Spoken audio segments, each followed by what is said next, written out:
Muchas gracias por venir a nuestra clausura. Vamos a orar para comenzar y entregar esta clausura en las manos de Dios. Padre Todopoderoso, damos gracias por tu presencia entre nosotros. Pedimos que el Espíritu Santo nos guíe en cada cosa que hemos de hacer. Te damos gracias por haber llegado al final de este año tan difícil y tan duro, pero llegamos con tanto gozo. Le damos gracias, Padre, en el nombre de Jesús. Amén. Este año, como decía, ha sido un año duro, difícil. Siempre los comienzos son difíciles, pero Dios nos ha ayudado y formamos un buen equipo de trabajo. Esta escuela está integrada por el pastor Juan Damota, por la pastora Magdalena Ortiz, que es la profesora de inglés, por Ana María Techera, por Beatriz Murialdo y por quien les habla. Y cómo no recordar que cuando empezamos en marzo, esta escuela fue inaugurada por una brillante disertación que nos trajo el pastor Fabio Romero, que hoy ya no está con nosotros. ¿Cómo no recordarlo en este momento? Y que él era parte de esta escuela, pero bueno, así lo quiso Dios y hay que seguir adelante. Así que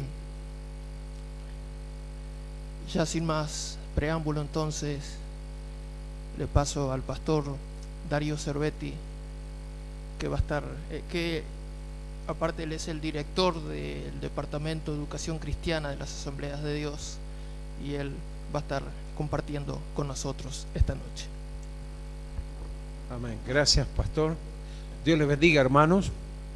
La verdad que es una bendición. Me siento un poco desubicado, no sé ni cómo dirigirme. No pensé que era tanta protocolar la clausura de la Escuela de Lenguas. Bueno, es un privilegio y yo no quisiera hablar tanto sobre la Escuela de Lenguas porque no manejo mucho este tema, pero sí en este día tan especial, el 31 de octubre, yo quisiera pensar en un suceso histórico y a la vez con una breve aplicación para nosotros los que servimos al Señor. Recordarán tal vez que un 31 de octubre, ya hace 499 años, en Alemania, un monje benedictino, leyendo la Biblia, encontró una verdad que cambió la historia y nos benefició a nosotros, que es el versículo que está en Habacuc, pero también lo tenemos en Romanos. Allí Romanos capítulo 1, versículo 16 y 17. La epístola de Pablo a los romanos.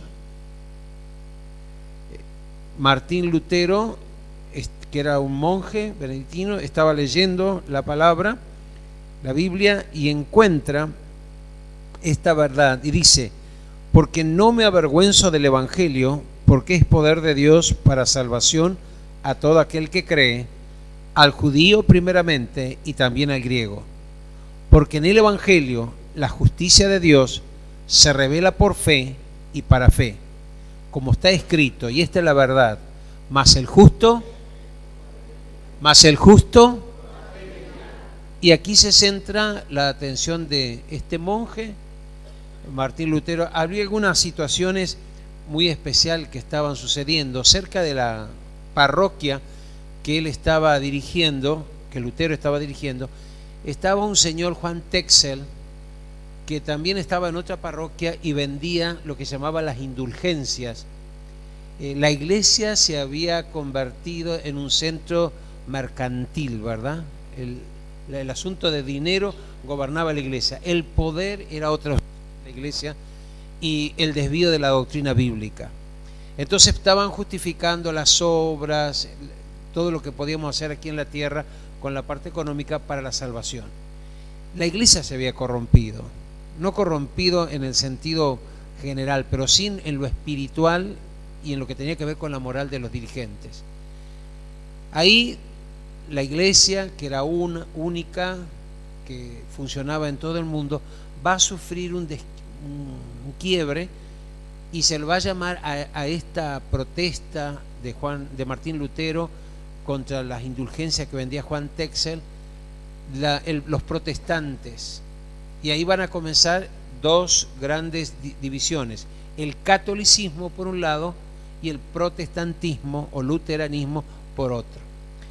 Tenemos que entender que por la misericordia de Dios, en eso que uno no lo planifica pero espera lo sobrenatural de Dios, había tres cosas que favorecieron la protesta de Lutero.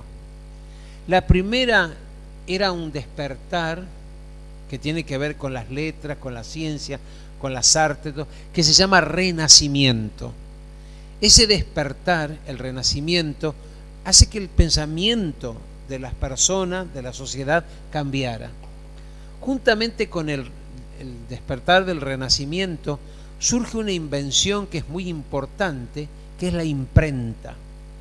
La imprenta rápidamente pueden divulgar, extender por todos lados los pensamientos, los criterios del Martín Lutero. El renacimiento, la imprenta y en tercer lugar nosotros vemos el espíritu nacionalista. Nosotros venimos de una edad oscura que se llama Edad Media y pasamos a esta época del Renacimiento, y la liberación de los pensamientos, las nuevas ideas, las nuevas invenciones hacen que este nacionalismo cobre fuerza. Y allí en Alemania, con Martín Lutero, este monje benedictino que protesta contra la iglesia y se atreve a clavar sus opiniones, sus tesis, ¿verdad? Que era casi todo sobre las obras, ¿verdad? No era teología pura, era más bien contrapuesta a la teología católica. Clava sus 95 tesis y ahí comienza la propagación. También el imperio se comprometió, ojo, no es solo espiritual y poder, hay algo político que interviene en esto. Pero tenemos que pensar que si bien nosotros hoy recordamos a Martín Lutero, la protesta en Alemania, todo, tenemos que pensar que antes de Lutero ya había habido otros movimientos que no fueron favorecidos. Otro de los movimientos fueron los albigenses en 1170, que junto con los valdenses, allá en los Alpes suizos, al norte de Italia, con Pedro Baldo, eran dos movimientos en 1170 que habían comenzado.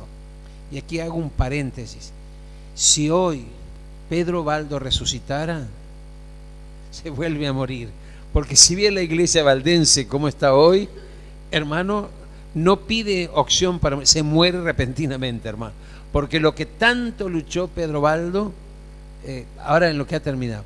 Mi señora es de descendencia valdense y hace muchos años, ahora se reencontraron todos los Monet allá en Angrona, ¿verdad? Que era el lugar donde eran ellos, y recordaban la cantidad de parientes lejanos que por ser protestante murieron. Por ejemplo, hay una señora que era pastora valdense que murió quemada atada a una parva de maíz, y contaban unos tíos abuelos de ella mayores que ella murió alabando a Dios, predicando la fe del justo que es salvo y no por las obras.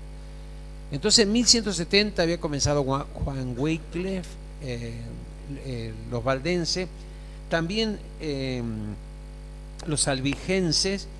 Hughes, que murió en una hoguera, si ustedes lo recuerdan, también llevó adelante una reforma dentro de la iglesia. Y Savonarola, que no tenía las cosas bien claras, pero al menos estaba hablando de la fe. Entonces pensamos, si hoy marcamos 31 de octubre de 1517, el comienzo de la Reforma, no podemos atribuirle solo a Lutero, sino que con anterioridad hubo otros movimientos. Los albigenses también estuvieron. Ahora, otra cosa importante es que juntamente con la Reforma ocurre un fenómeno que no se esperaba hasta ese momento, y es que la Iglesia Católica, y ahí va a tomar el título Católica Apostólica Romana, apostólica de los apóstoles y católica que es universal, ¿verdad? Que se toma el título de la Iglesia Católica Apostólica Romana, la misma gente que estaba adentro de la Iglesia Católica dirigiendo, se siente conmovido por esta protesta y comienza dentro de la Iglesia a operarse un cambio que se llama la Contrarreforma. Dentro de la misma Iglesia Católica hay una reforma. Lutero es llamado muchas veces a conciliarse y él dice que no puede conciliar. Usa unas expresiones muy duras contra la Iglesia Católica, ¿verdad? Por las mentiras y cómo había cambiado la doctrina. Entonces hay una contrarreforma y desde ese día, del día de la protesta de Lutero, no mejoró tanto la Iglesia, pero fue mejor en el asunto de gobierno. Se imagina que la Iglesia había llegado a una corrupción tal que el dirigente principal, la autoridad de la Iglesia, que luego más adelante se va a llamar Papa, que era Pedro, ellos lo toman bíblicamente, que era el dirigente de la Iglesia.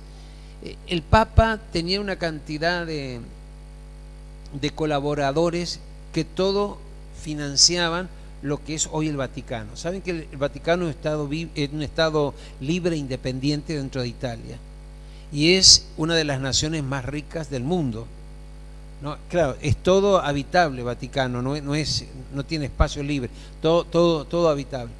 Ahora, cuando nosotros pensamos en todo esto, la Edad Media fue lo que le llevó a la Iglesia a tener tanta riqueza. Piensen en las estructuras de los templos, todo lo del medioevo, el medio punto, los cuadros, las pinturas que tiene estas catedrales, que son algo histórico. Pero encontramos que el imperio estaba dominado por la Iglesia. Era una contrapuesta entre el poder del imperio y la Iglesia. Y nosotros vemos ahí una rivalidad. Por ejemplo, en Carlos V, que es emperador, hay una rivalidad con Papa León X. Allí luchan uno frente a otro.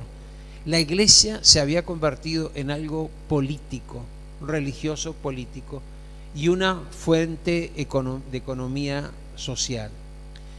Ahora, en distintas ciudades, en metrópolis, había obispo, o le van a cambiar un poco los nombres, pero por ejemplo en Constantinopla, que es del otro lado de Roma, como estaba tan lejos del imperio, que antes era Bizancio, Constantinopla, el obispo de Constantinopla tenía 17 cargos, y por los 17 cargos el obispo de Constantinopla recibía una remuneración. Y ahí se dice que el obispo de Constantinopla recibía más dinero que el mismo emperador de Roma.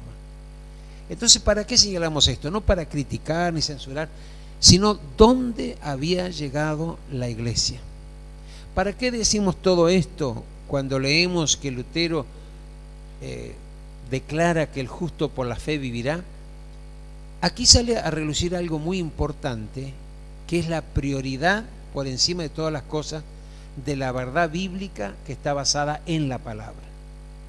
Todo lo otro era un negocio, una inversión, una propuesta, mentes ilustres capacitadas para manejar toda una empresa, pero eso no es la Iglesia de Cristo.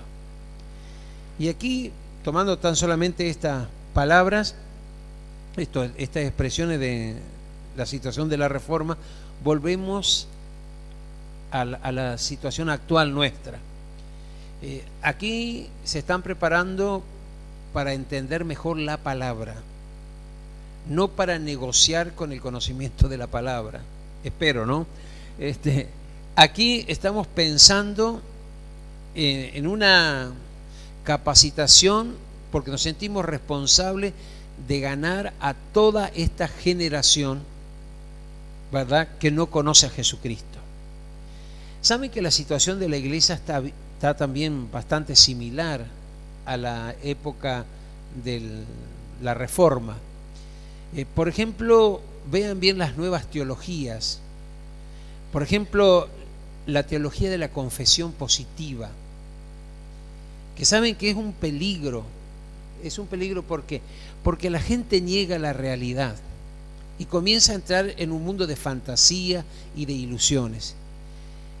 Y paralelamente al pastorado, con otros hermanos, hacemos otro tipo de trabajo también que tiene que ver con cristianos. Y encontramos hoy que una cantidad de gente llega al consultorio de psicología o de psiquiatría, porque hay unos psiquiatras cristianos también, que están con delirios místicos, pero delirios bien profundos místicos, y que no es que se le saltó la chapita, es que fueron conducidos, fueron inducidos a comenzar a delirar, a proyectar, a visionar, y no tuvieron la contención o no tuvieron la capacidad emocional para ponerle freno a eso, y terminan. Y no sé, por ejemplo, alguien que tiene una salud privada, hay algunos conocidos que trabajan en Villa Carmen y dicen, mira, ahí hay uno de los tuyos, y saben los textos bíblicos, y saben la Biblia, y expresan la salvación. ¿Qué le pasó? La iglesia lo inducimos, lo empujamos a que comenzaran a confesar cosas, a declarar cosas que no están dentro de la Biblia. Porque, hermano, no es la declaración, es la palabra que obra en mi corazón. Yo tengo que leer la palabra cada mañana y la palabra tiene que hablarme a mí.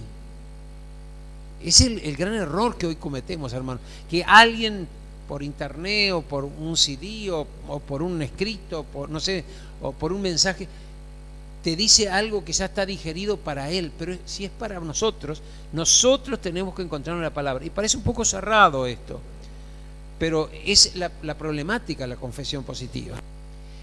La teología de la prosperidad. ¿Cuál es la verdadera religión? ¿Cuál es la verdadera fe que dijo Jesucristo? Las viudas y los huérfanos. No es trabajo social, es que la iglesia tenía que ocuparse, los diáconos. Aunque hoy los diáconos son un cargo administrativo, yo no sé quién los cambió a esto. Porque en serio, hoy los diáconos a veces son competencia con el pastor, a veces, espero que aquí no, pero te dan dolor de cabeza. Y Pablo tenía también dos viejitas de Bodi y Cinti que eran de esas caudillas dentro de la iglesia, manda más, que le dice, bueno, espero que sean del mismo sentir.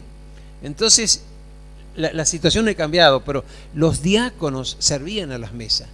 Y vean bien que una tarea para nosotros hoy socialmente tan simplista como sería una tarea social, requería que fuera lleno del Espíritu Santo, que gobernara bien su casa, que tuviera buen testimonio.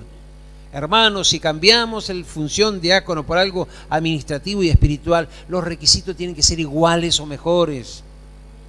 Y esto está cambiando la iglesia, ¿verdad? Hoy la teología de la prosperidad, hoy se cambia el término dar, ofrendar, diezmar, porque eso tiene que salir del corazón, por una propuesta de siembra, de negocio. Yo hace poco estaba intentando ayudar a un hermano, medio hermano, no sé, que sería de nosotros, con un cuadro depresivo agudo, ¿verdad? Entonces el psiquiatra, que no era cristiano, que es del británico, me lo derivó para que yo le hiciera un acompañamiento terapéutico. Y bueno, estábamos trabajando, ayudándole en todas las cosas. Iba avanzando. Y en la cuarta semana no vino, yo lo llamé, ¿qué le pasaba? Y me dijo, no, mire, yo anoche fui a un culto y me dieron dos orientaciones, que tirara en la noche en mi casa toda la medicación en el water y que trajera la cadena, y que lo que yo tenía hiciera un voto que Dios me había sanado. Y este hombre lo hizo así. El primer día fabuloso, todo bárbaro, sobre riel, el segundo día también. El tercero empezó a decaer. Y el cuarto tomó una decisión errada.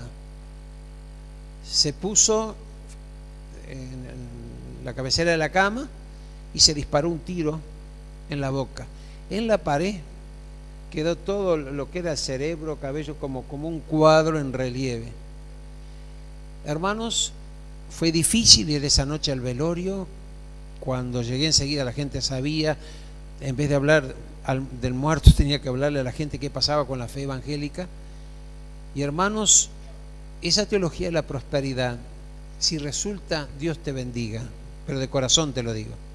Pero la mayoría de las veces no resulta, y en este caso no resultó.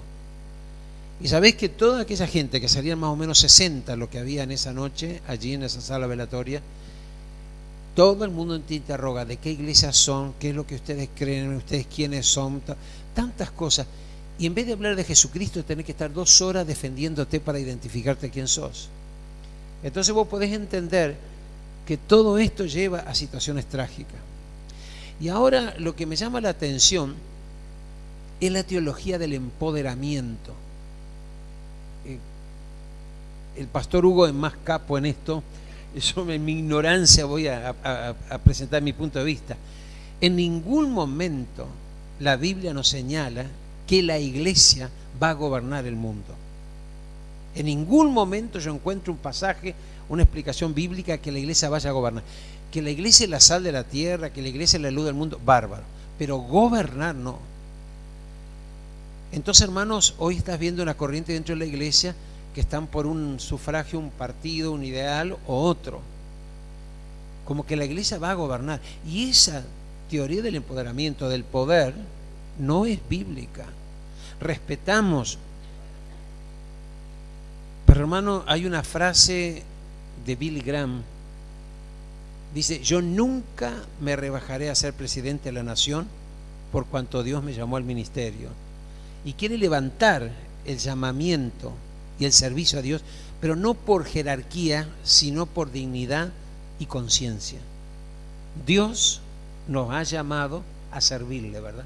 La iglesia no va a gobernar. Si alguien piensa lo distinto, perdóneme, pero yo lo interpreto desde ese punto de vista. Encontramos entonces un paralelismo entre la época de la Reforma y de Lutero y los días de hoy. La confesión positiva, la prosperidad, la teología del poder. Y nosotros vemos cuál es el mensaje que tenemos que predicar. El concepto de la esencia de la iglesia, hermanos, es que la iglesia es el cuerpo de Cristo. Eclesia, una asamblea de llamados del mundo para vivir para Dios en santidad y en obediencia. Todos nosotros hemos sido llamados, tenemos la convicción del Espíritu Santo que nos llamó a ser parte de la iglesia, de esa comunidad de santos. Entonces vamos a los preceptos bíblicos, vamos a la ordenanza bíblica. ¿Cuál es el fundamental, el primero? El principio es el que dice Salomón: el temor a Jehová es el principio de la sabiduría. Pero ¿qué es temor? Como respeto, reverencia. Sí, temor es una reverencia santa de devoción con Dios. Pero en el temor yo vivo conforme a lo que dicen las Escrituras. A la ley, el testimonio. Y si no obedecen, es porque no le ha amanecido. Y lamentablemente hoy, con un ojo crítico, tenés que ver, o es salvo o no es salvo. Porque el principio de la sabiduría es el temor a Jehová. Y sobre toda cosa guardada, guarda tu corazón, del cual mana la vida. Y aquí con estas dos verdades encontramos la verdad de Lutero: el justo por la fe vivirá. Y cabe pensar, para ir cerrando, qué está pasando en los días de hoy con los héroes de Hebreo 11 que murieron a espada, decapitados. La historia nos dice que Isaías fue puesto vivo dentro de un cajón y aserrado, y dice que no alcanzaron lo prometido. Como que se nos cae la teología hoy tan positiva, tan de fe, tan potente como hoy día. ¿Por qué? Porque la fe no solo es lo visible, la fe es que te sostiene cualquiera sean las situaciones y las circunstancias, porque tenemos la seguridad de que vamos a entrar a la eternidad. Otro tema que ocurre, hermano, hoy con nuestros congregantes, al ser pastor, mucha de la gente que consulta es cristiana, ¿no?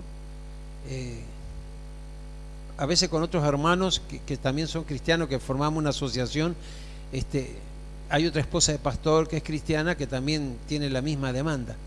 Pero hoy vos observás, escuchás conceptos que no son bíblicos. Dentro de la iglesia hoy se da el postulado, y vos lo observás, que si una pareja no se lleva bien, piensan que la solución es el divorcio. Es difícil ayudar a alguien que está en una situación de violencia o que se perdió el respeto. A veces le preguntaba a los cristianos, ¿qué les queda del matrimonio a ustedes? Pero nunca el divorcio. Porque el divorcio no lo aprueba Dios, porque ahí saltan algunos cristianos, no, pero si es por adulterio, si es porque el marido lo abandonó, no, pará. Eso no estaba hablando para la iglesia. Y no quiero discutir sobre este tema, pero vos ves la situación de divorcio, el planteamiento, separación. Ves la opción de orientación sexual. Y aquí yo les pido oración, hermano, porque estamos asustados la cantidad de gente que viene con trastornos de identidad sexual y no lo podés echar. Ahora venía por acá, desde mi casa hasta acá, que yo vivo ahí en Montevideo, tengo 17 llamados de alguien que tiene este trastorno para mañana encontrarnos. Pero no es maldición, no es pecado, no. Eso es la mente, hermano, que no se sujeta a la palabra. Dios transforma, Dios cambia. Dios nos da una nueva vida y ese es el mensaje. ¿Qué pasa? El mensaje se ha debilitado porque enfocamos en la prosperidad, en la confesión positiva, en el empoderamiento y hemos perdido la esencia del Evangelio. El temor a Jehová. Guarda tu corazón. El justo por la fe vivirá. Esa verdad es tan simple, pero cambia en la vida. Yo soy del siglo pasado, hermanos, pero a mí me predicaron el Evangelio de una forma muy sencilla. Y entendí que cuando yo me convertía, Dios me alineaba las emociones. Ahora me la estoy replanteando, no dudo, pero me la replanteo porque hay gente que se convirtieron, pero quedaron con cosas. No resolvieron problemas. ¿Sabes cuál es el asunto? Tal vez usted me dice muy fanático, muy cerrado, y le respeto. Mi pastor era de ascendencia rusa. Los padres habían venido de Rusia aquí. Y vos ibas a hablar con él y no te daba consejería. ¿Qué te decía? Ayuná, ora, redoblar el tiempo de oración.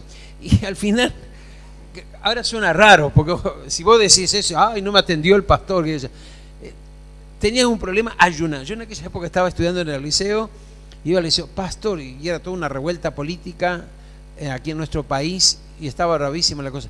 Y yo, pastor, ¿qué hago? Le iba a contar. No me dejaba ni contar. Hermano, vamos a ayunar. ¿Qué día hacemos? El miércoles vamos a ayunar todo el día. Está bárbaro. Eso te sacaba adelante. No sé si ahora no cambió la teoría o qué, pero yo lo creo de esa manera. A mí me benefició. Pero hoy vos encontrás si el vínculo con la madre, si el abandono del padre. Mira, la sangre de Jesucristo, perdóname mi vulgaridad, nos limpia y nos libera y nos transforma. Y 1000 horas de terapia no te sirven con una experiencia personal con Jesucristo. Y no lo digo porque esté del otro lado, porque lo que crees. Dios ha cambiado nuestras vidas, se ha glorificado. Bueno, ese mismo Dios es con una sencillez explicarle a la persona. ¿Qué hacemos frente a esta situación, hermano? Con Lutero hubo una cantidad de monjes que entendían y que comprendían a Lutero, pero no dejaron su comodidad y sus puestos. Y en un determinado momento Lutero quedó solo, aunque era un grupo de sacerdotes. Lutero salió, perdió una cantidad de privilegios, tuvo que luchar, Dios le abrió puerta, apoyo de gente, pero lo que hizo Lutero hoy nos bendice a nosotros. Hermano, él tradujo el Nuevo Testamento, lo primero, al alemán. mientras estuvo encerrado como 2 años, tradujo, ¿verdad?, de la lengua vernácula al alemán y luego el Antiguo Testamento. Y hoy tenemos tantos privilegios. Tenemos la palabra. Capaz que tenés más de una Biblia en tu casa. Eso es una bendición. Eso es un regalo de Dios. Nosotros tenemos oportunidad de comprar libros cristianos, informarnos. Tenemos oportunidad de hablarle a la gente del Evangelio. No solamente decirle que le va a solucionar los problemas. Entrega tu corazón a Jesucristo. ¿Y cuál es la verdad que en esta graduación de la Escuela de Lengua les quiero dejar?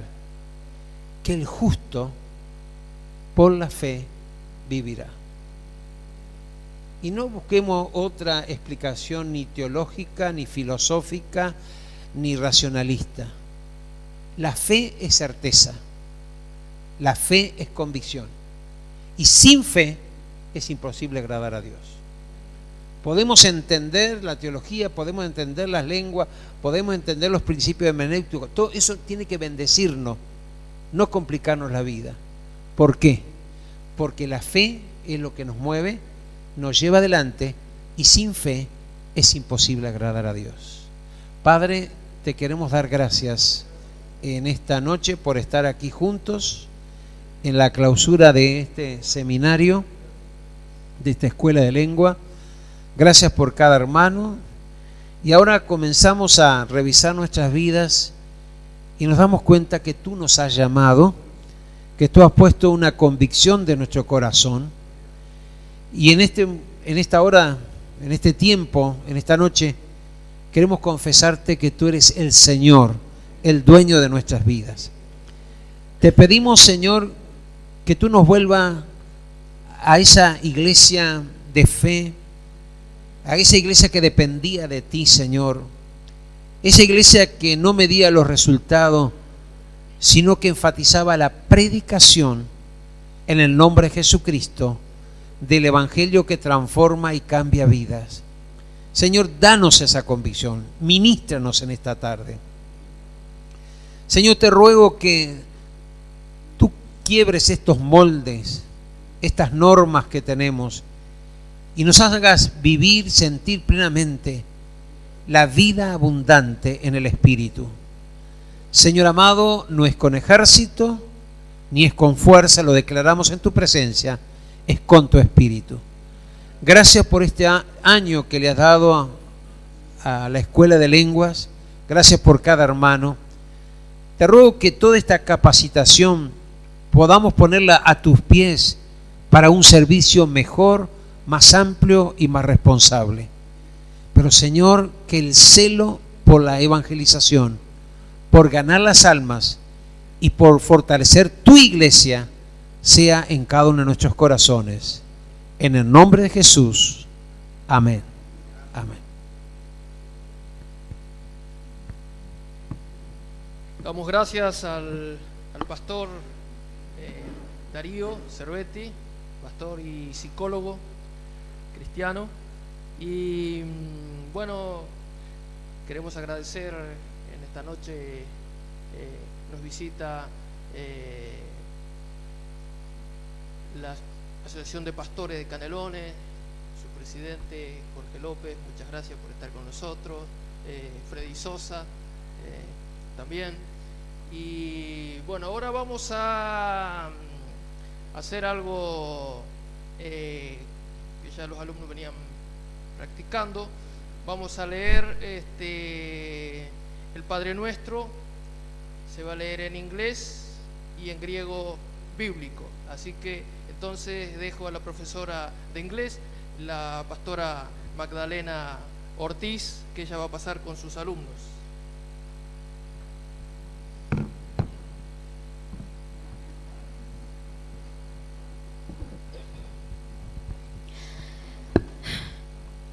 Good evening. Buenas noches. I'm so sorry, my throat is bad. I can't speak well. Lamento, tengo mi garganta mal. The peace of God stay on you. La paz del Señor esté sobre ustedes. I'm Magdalena Ortiz, the English teacher here. Ella es Magdalena Ortiz, profesora de inglés. This is my first year here in the first Latin American Biblical Contemporary School, Logos Dabar. Esta es la primera escuela de lenguas bíblicas contemporáneas, se llama Logos Dabar, I am here at the first time. y ella es el primer año que enseña inglés aquí. Okay. Now the first grade pupils are coming here, and they are going reciting Our Father. Ahora el grupo de primer año de alumnos van a recitar el Padre Nuestro. Sorry. Thank you very much. Lamenta su garganta y muchas gracias.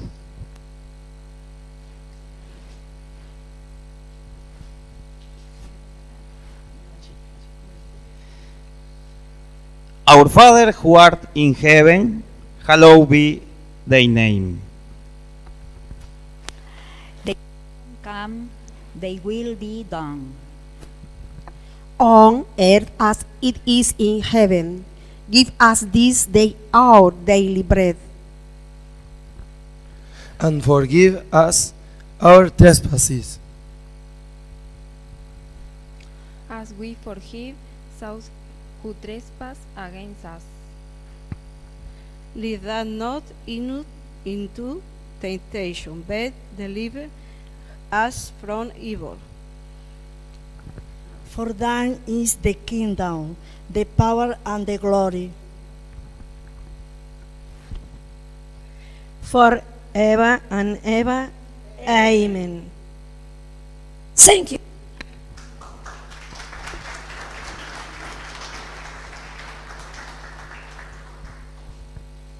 Muy bien, ahora el grupo de griego bíblico, algunos alumnos hacen los dos, porque esto se llama Escuela de Lenguas Bíblicas y Contemporáneas.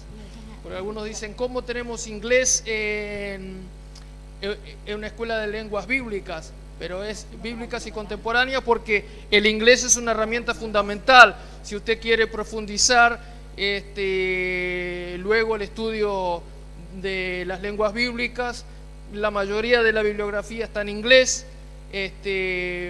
por eso es necesario también contar con una buena formación en inglés. Y hay algunos alumnos que hacen solamente inglés, otros hacen bíblicas e inglés. Entonces, bueno, ahora el grupo de lenguas bíblicas va a leer el Padre Nuestro en griego koiné, es decir, en griego bíblico.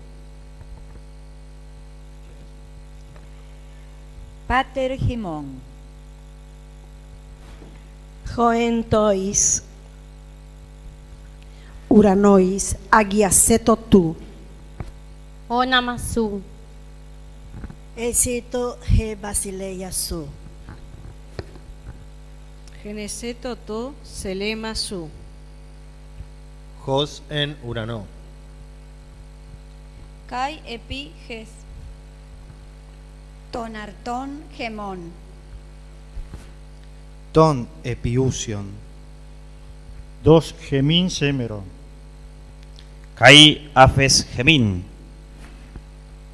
Tafe lemata gemón. Jos kai gemeis afecamen.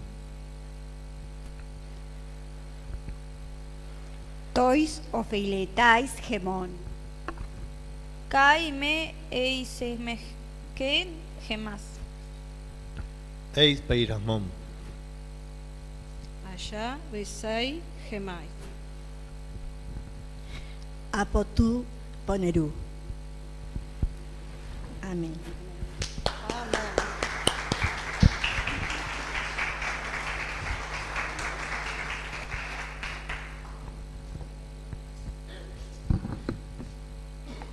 Muy bien, ahora la profesora de inglés va a entregar los certificados a los alumnos que han completado el curso.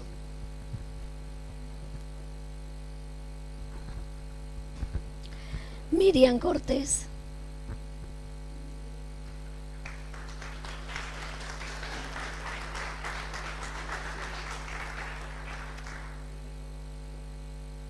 Isabel Rodríguez.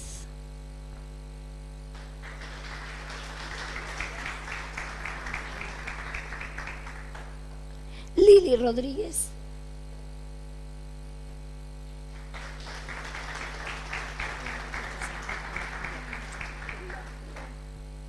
Nelly Rodríguez.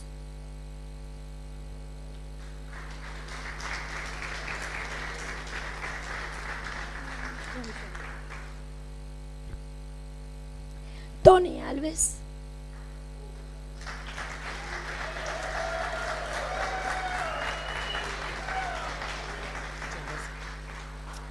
Good student. Acá ahora, perdón, tengo 3 alumnos que fueron los que sacaron el mayor puntaje. Y bueno, digamos, doy gracias a Dios por el grupo que hemos tenido este año, un grupo precioso, que Dios les bendiga. El año que viene vamos a volvernos a encontrar. Amén. Y quería felicitarles a todos de forma general. Amén. Elizabeth Percas.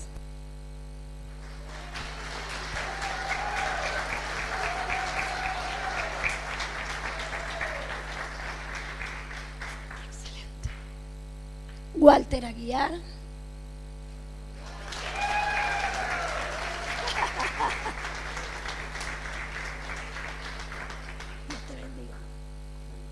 Bless you. Y Beatriz Murialdo.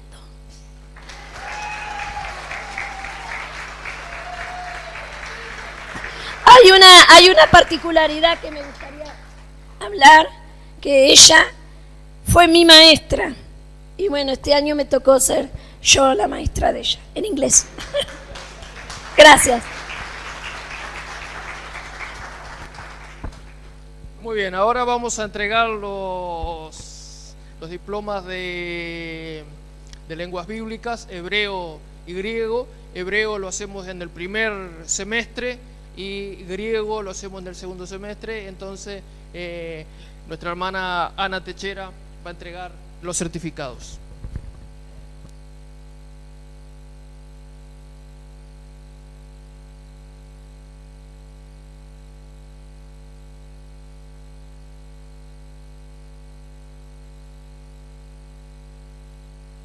Hermano profesor director dio las 2 materias, yo solamente le voy a dar los certificados. Así que vamos a entregar los certificados de hebreo bíblico al hermano Tony Alves.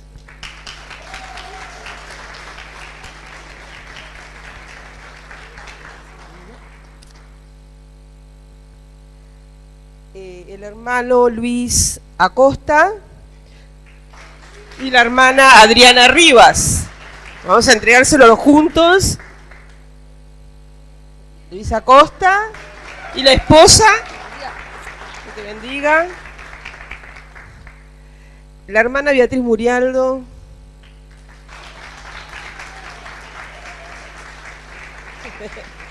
Beatriz. El hermano Fernando Aguiar. Fernando Aguiar. Dios te bendiga, Fernando. La hermana Lili Rodríguez.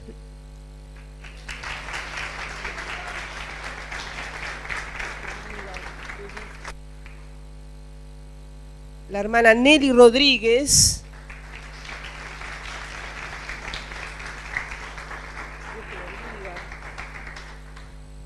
La hermana Isabel Rodríguez.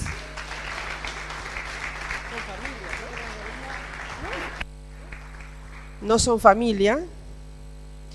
Miriam Cortés.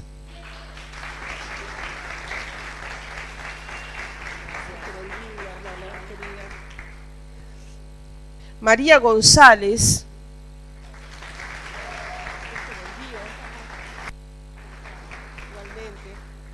Walter Aguiar.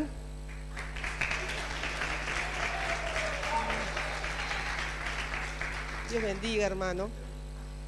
La hermana María Cristina Quiroga, creo que no se encuentra. Hermana Cristina. María Noel Lazo.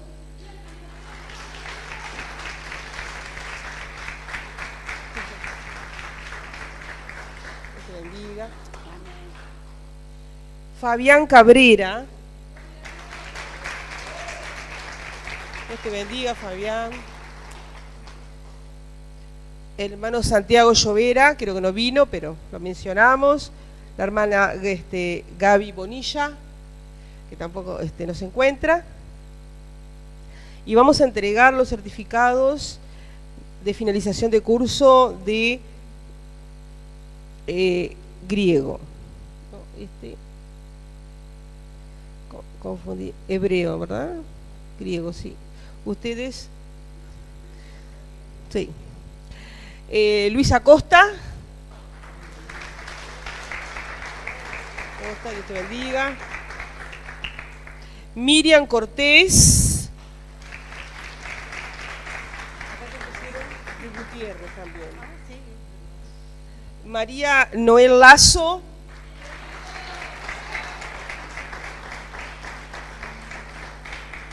¿Quién es otro? Adriana Rivas. Bien. Te bendiga. Nelly Rodríguez. Dios te bendiga, Nelly. Lili Rodríguez.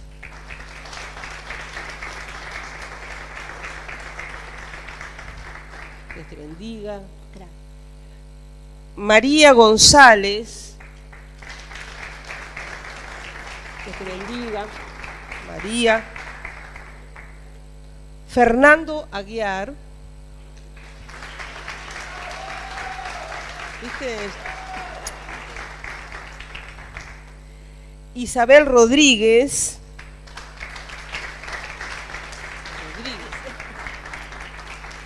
Había un grupo que se llamaba Los Rodríguez. María Cristina Quiroga, que no está, pero tiene certificado acá. Domingo Fabián Cabrera.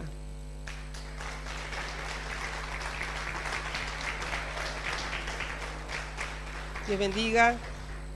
El hermano Walter Aguiar. ¿Qué va a ser, hermano? Que le bendiga. Y la hermana Beatriz Murialdo. Un aplauso, Beatriz.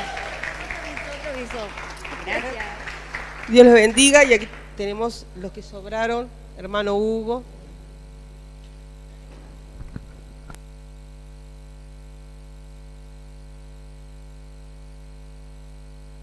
Bueno, damos gracias a Dios para ir finalizando. Y el profesor uno de los profesores que nos estuvo ayudando también este año fue profesor de griego, Daniel Laluz, y él iba a estar hoy, pero le surgió un inconveniente y no pudo estar. Mandó saludos para todos, profesor Daniel Laluz, que él nos estuvo ayudando en algunas clases que no pudimos estar por viaje y eso. Y bueno, reiterar nuevamente el agradecimiento a todo el equipo de trabajo, al pastor Juan Damota, a Beatriz Murialdo, a Ana Techera,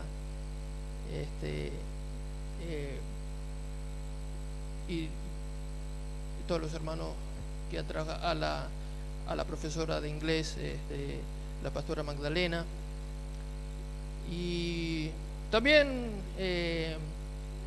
a Romeo, que cada semana nos esperaba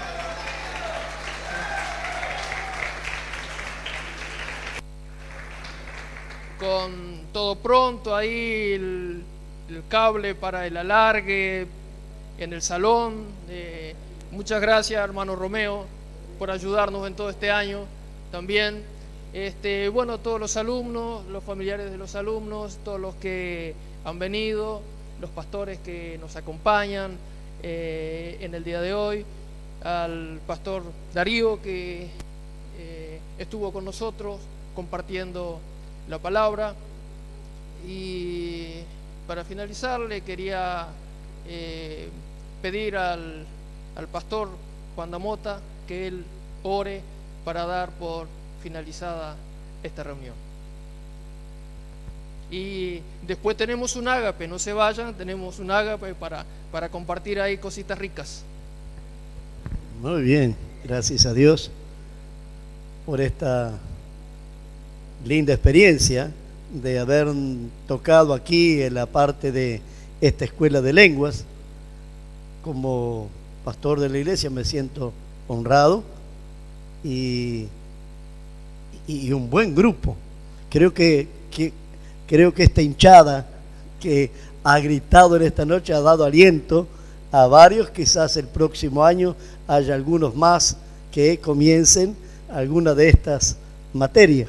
Así que estamos agradecidos al Señor por este privilegio de tener esta escuela de lenguas aquí en Las Piedras. Vamos a orar dándole gracias a Dios. Padre, Señor, damos gracias en esta noche por todo este tiempo y esta labor, Señor, que nuestro hermano Hugo ha estado desarrollando durante todo este tiempo, Señor, y por cada uno de los que han sido partícipes también de este trabajo, Señor, de edificación de tu cuerpo, de tu pueblo. Señor, bendigo a cada uno de ellos, guárdalos, ayúdalos, Señor, en que su vida espiritual sea una vida de crecimiento y también una vida de bendición. Padre, lo pedimos en el nombre de Jesús y damos gracias. Amén. Dios les bendiga muy ricamente.